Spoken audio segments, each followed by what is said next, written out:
Hi guys, my name is Alex. I am the hands behind for Everly Crochet Creations, and I'm here to show you how to do a magic ring or a magic circle. Don't mind my diaper box in the background. We do not have a tripod right now. So anyways, we are using the yarn. It's from Cover Story. It is called Lazy Days.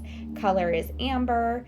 It is a 6 super bulky yarn, and it's recommended to use a crochet hook 9. I have a 7 that will work for this demo. So let's get into it. So the first things first, I like to take my thumb, press the yarn against my ring finger to hold it in place.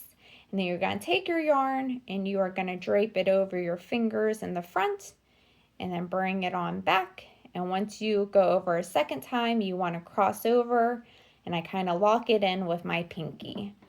So now you have one straight and one diagonal line. So what we do next, we take our hook, we're going to go under our straight line. We are going to grab our diagonal line, and then we kind of twist to bring it up like so. The next step, we are going to grab the diagonal line and pull it through the loop we created. To do this, I like to take my fingers out.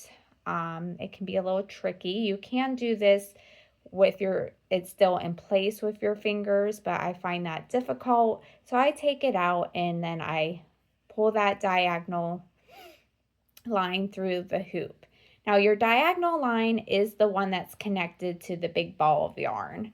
So here's my big ball of yarn, and that is where my diagonal was connected. The straight line is the short yarn tail.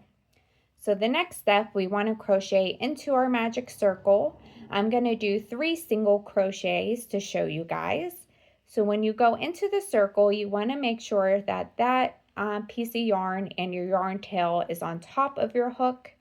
Then we're going to grab our yarn like so, and then we do our single crochet, which is the most basic stitch that you can make in crochet.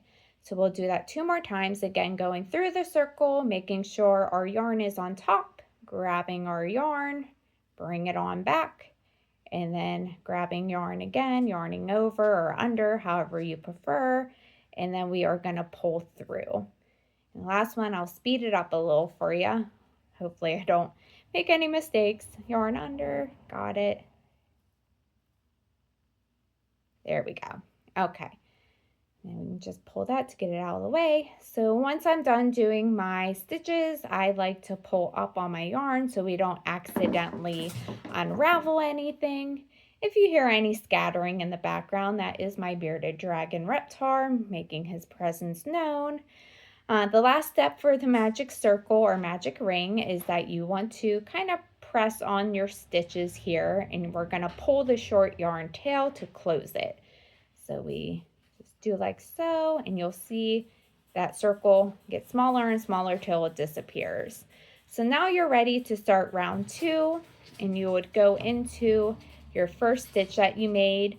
After I make the first stitch, sometimes I do place a stitch marker into it, especially if I'm using fuzzy yarn, because it can get a little confusing on where to start.